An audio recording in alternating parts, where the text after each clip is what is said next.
And we're back with some more Washington Capitals franchise mode in FHM 10. And in this one, we have a few trades to make. As seen by our record, we are in total rebuild mode now at this point. So we desperately need to get some draft picks on board here. So the first trade will be Mitchell Gibson and Chase Priskie to the Edmonton Oilers in exchange for Cody Ceci, Matthias Ekholm, a third from Boston for this year's draft, and a sixth from Edmonton in next year's draft.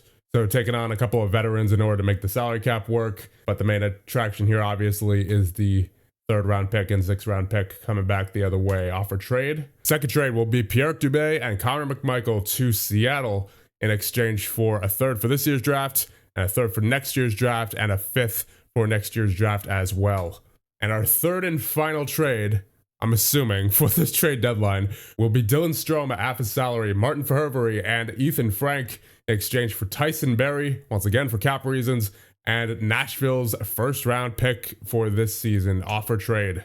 All right, all three trades have been accepted, so we're going to go through with them. Just going to go over these players one more time. Pierre Dubé really did not impress me in his stints in the NHL, and obviously he's been the center of some controversy this year, so I figured I'd get him out of here in exchange for a couple of picks. Connor McMichael, same thing. He really has not impressed me as a 2.5-star ability, 3-star potential. He's just not living up to it. Only 13 points so far in 47 games played. More or less the same last year in 65 games played, only 23 points. Not a good simulator overall. Just, not feeling it with McMichael. Despite the fact that he's only 24 years old, I think we would benefit more from getting these picks back for him. So complete trade, there it is. And as for this trade with Edmonton, Mitchell Gibson hasn't been great in goal. I mean, that's, kind of expected for this team. But still, he does have some value to him being a 2.5-star ability, 3.5-star potential as well. I mean, obviously, he's already 25, so I don't know if he's actually going to hit that potential. And then you have Chase Priskie, who's 28 years of age, 2.5-star ability. Has not been great this season, to say the least, minus 52. Again, that's not a surprise given how bad the team is overall, but he has some value being a 2.5-star ability. And by taking on the two veterans in Ceci and Ekholm, that allows us to get the third and sixth round picks. I will take that any day of the week for two players who likely did not have a future on this team. Complete trade. And now for the big one. Dylan Strome at 50% of his salary retained for Verheuvere, and Frank for Barrie and a first round pick. Dylan Strome, obviously very good player. Would have loved to have him on this team if we were actually competitive, but that's obviously not the case. He's got 40 points so far in 45 games, but to be honest, I'm not expecting this team to be good for another few years or so. We're going to be in for a long rebuild here, just letting you guys know right now. So by the time we're good, Dylan Strome's going to be on his way down, and I just don't feel like wasting his career like that. Plenty of teams who would like a player in his prime, like Dylan Strome, and we could get a lot back for him, as seen by the first round pick. Verheuvere, 25 years of age, hasn't really been a good simulator while he's been here, so getting him out of here. And Ethan Frank, once again, doesn't really have much potential. He's 27 already, doesn't have much of a future here. He's been a pretty good simulator this year, all things considered. Definitely much better than last year as far as point production goes, but nonetheless, I would still like to get something back for him, as he does have a little bit of value being a 2.5-star talent. Obviously, Barrie being in there is for cap reasons, and we get a first round pick back from Nashville. Complete trade. There it is. Very eventful trade deadline for your Washington Capitals. So I'm going to put Barrie on the injured reserve list. And now we're going to have to make some roster moves because we do have, I believe, a shortage of players. I think one of those is going to be Jake Carabella. He's now a 2.5-star talent. May as well see what he can do at the NHL level. He should be ready at this point. I kind of want to see what Suzdalev is about, but at the same time, I kind of would just want to keep him in the AHL for a little bit longer. Those defensive ratings are not great, and I would like him to, as an offensive player, develop more on the first line in the AHL rather than right away on the third or fourth line here. So I think as a fill-in player, I'll call up Joe Snively. That brings our roster to 21. So we should at the very least have enough forwards. I'll call up Lindgren. We're going to need another goaltender. I'm not sure if I'm going to be able to trade Kemper, to be honest. Just given the fact that he's 34, he's on a 3-year contract. I know the game says the contract quality is good, but just given how quickly players can fall off. I mean, we've already seen Kemper fall off a little bit from his 3-star ability before. I'm not sure how much longer that contract's going to be good, or considered good by the game anyway. So I might just want to shop him and see what I can get. Nothing. Yeah. No one's interested.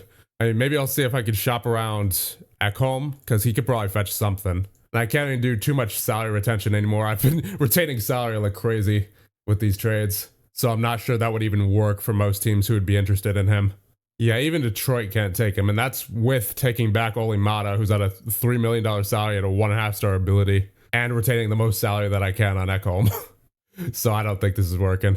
Nah, this isn't working. I don't think Ekholm is going to be able to be moved here. We might just have to ride with him. I mean, who knows? Maybe he'll be able to help Ovi reach that goal record. I mean, I know keeping someone like Strome would have helped with that, but you know, got to get something back for him. So that being said, I think we'll go through February and make our way up to the real trade deadline on March 3rd. And then we'll make any final moves that we want to make, but I'm pretty sure we're done. Oh, hold up. Got a trade offer for Limoges from Montreal. Dmitry Kostenko, 22, 2.5 star potential, 1 star talent. Personality's good. I mean, I'm not a huge fan, especially given his age. He's already 22. I'm not sure how much more he's going to grow, but I guess it's better than holding on to Limoges. Yeah, I'll do that. Now, of course, I'm going to have to call up a forward. I think for now, that'll be A2 Liukas.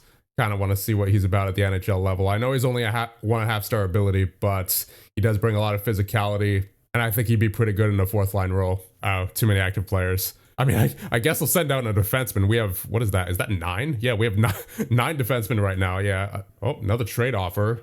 Hunter Height in exchange for Hardy Haman Akhtel, 20-year-old center. That's not bad. The computers are sending some pretty good offers right now. His personality, no info available. I mean, if these ratings are anywhere close to accurate, then that's not bad at all. And that's for a 26-year-old defenseman who we're probably not going into the future with. So yeah, I'll do that too. That is a good one. And as expected, he's not ready for the NHL level, so I'll send him down to Hershey. Oh, right, before I forget. I was tipped off in the comments about this, about the simulation options. I had it set to own team games 2D, the rest classic. Apparently, this is what causes the differential in takeaways and giveaways. Yeah, that 519 takeaways compared to second at 342. I honestly had no idea that affected this before now. So I'm going to set that to, I'm going to say all classic. I know it was recommended to do all games 2D, but I tested this out before. All games 2D takes much longer to simulate, and I don't have that kind of time to sit around. So I'm going all games classic here. So that should mean that the simulation is now a little bit more fair with the takeaways and giveaways. That was quite absurd, that difference there. Oh no, Ovi's injured. Oh no. He's got 23 goals right now. How long is he out for? Looks like a day-to-day injury. Yeah, tender elbow. Hopefully he's not out for too long. That would be so tragic if he just barely missed out on the goal record. He's at 886 right now. He needs 9 more for the goal record. Literally single digits. And he might, due to an injury, miss it. I hope that's not the case. Come on, Ovi. You got to pull through here. I guess we just got to hope that he comes back soon enough to get to that goal record, or that he plays next year and that he's able to get it then. I'm going to try one more time with Kemper. I don't think I'll get anything. Nah. Yeah, I think we're done here at the trade deadline. I've got basically everybody off the trade block that I wanted to. Yeah, it's literally only Kemper now on the trade block. So I think we could go ahead here to the end of the regular season. Oh dear, what's going on now?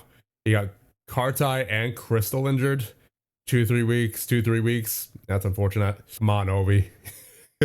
He's at 25 now. He's slowly getting there. He just had a goal in that game versus Carolina. Oh my goodness, coach. You're putting Ovi on the 4th line? Really? You're putting Ovi on the 4th line now of all times? That's a fireable offense. That's a fireable offense, Brad Larson. I don't know. I don't think, not sure about Larson going into the future here. Oh boy, we're getting injuries left, right, and center now. Liukas and CC both go down long-term, 3 to 4 months for CC, and then 1 to 2 months, I believe I saw for Liukas. Yeah, I'm gonna have to call up yet another forward. Guess that'll be Misik. Height and Suzdalev to stay in the AHL for now. Come on, coach. How are you gonna put Ovi on the 4th line when he's literally this close away from getting to the goal record? 6 goals away, and the coach is putting him on the 4th line. I don't know. I'm tempted to just fire him right now. I know his contract is up this year, but I am tempted to just fire him right now. That is a fireable offense from Brad Larson, putting Ovi on the 4th line when he's that close. Like, just let the man finish out his career on the 1st line. It's not that big of a deal. We're not making the playoffs anyway, in case you hadn't noticed, coach. So just like, I don't know what your reasoning here is, but that's a fireable offense. The only issue is I'm not sure who I would replace him with. I'm thinking DJ Smith might be a good one. Pretty good ratings all around. Offensive and physical preferences. Got a lot that I like. Unfortunately, he doesn't have the favors prospects, but at least he's balanced. It's not like he favors veterans. He was apparently, as recently as this season, the head coach for the Ottawa Senators. It looks like they might have just recently fired him. Although in his history, it says he was fired by the Toronto Maple Leafs. So I don't know what to make of that. I guess maybe he was an assistant coach for Toronto, possibly. But here on his history, it says he was with Ottawa the past 2 years. So I'm not quite sure what to make of that, but I do know that he is my number one choice right now. Yeah, I think I'm going to go with DJ Smith. Maybe he'll actually put some respect on Ovi's name instead of putting him on the fourth line. Yeah, sorry, Brad Larson, but that is unacceptable. So I will hire DJ Smith for 2 seasons. There you go. Hopefully he doesn't put Ovi on the fourth line. Let's see. Create lines from lineups. Okay, third line. That's a bit better, I guess. But still, I did want an offensive preference coach with this team, the way things are going. So I'm happy with that decision. All right, Ovi, where are you at? Oh, 892. 892. He's getting close. He's right there. Come on, Ovi. Just 3 more. That's all you need. 3 more. All right, good. Now he's on the first line. Thank you, coach. Thank you. All right, we're going into all the games until Ovi gets to 895. Some game versus Winnipeg. 5-0 loss, okay. So it definitely didn't happen there. 2 in a row against Carolina. Let's see, Ovi. Oh, there's 1. There's 2. So that's the tying goal. I believe that is indeed the tying goal. Yes, it is. 894 for Ovi. 1 more, and he is the all-time goal record holder. Oh, come on, coach. You're putting him back on the fourth line after you did that. No respect these days, I swear. Oh, okay. Back on the first line. That works for me. He must have heard me through the screen or something. Here we go. Sim game versus Carolina. There's 1 goal for Washington, and it's Matthew Phillips. All right, so it didn't happen there. Game against Minnesota. Oh, we do have a milestone for Ovi. It's not the goal milestone, but he did record 1,500 games played. My goodness. All right. And for Minnesota, there's 4 goals for Washington. Hey, there it is. Ovi with the tie-breaking goal. He is now the NHL all-time leader in goals. There you go, Washington. 895. And thank goodness he did it this season, because I'm not sure he would have came back to play another. he very well might retire after this season. So now with that out of the way, let's go through the rest of the season. I love how I got the message for Ovi hitting 1,500 games played, but not the message for Ovi getting the all-time goal mark. That's a bit odd, but okay. Oh my goodness, we hit 20 wins. It's a miracle. I wasn't sure we would hit 20, to be honest, with how this season was going. There you go. We did get the message for Ovi hitting 900 goals. And hey, okay, there's a win against Pittsburgh. We got 21. So we finished 21, 53, and 8. Still very putrid, but I will take it. We finished last in the league, minus 139. My goodness, that is very ugly. But I think we achieved what we set out to accomplish this season. We knew we weren't going far. We got Ovi the goal record. We moved out a lot of players on our trade block in exchange for draft picks, and our younger players got better. Carson Lambos is now at a 2.5-star talent. Crystal's at a 3-star talent, 4.5-star potential. So things are looking up here in Washington. Obviously there's still a lot to do, but we're heading in the right direction. We will check the stats before we end things off. Ovechkin with 70 points on the season, 38 goals. Obviously hit that big 900. Congrats to him. Andrew Crystal, second on the team with 46 points, 12 goals, 34 assists. Looks like he's going to be a playmaker. Protas with 44 points.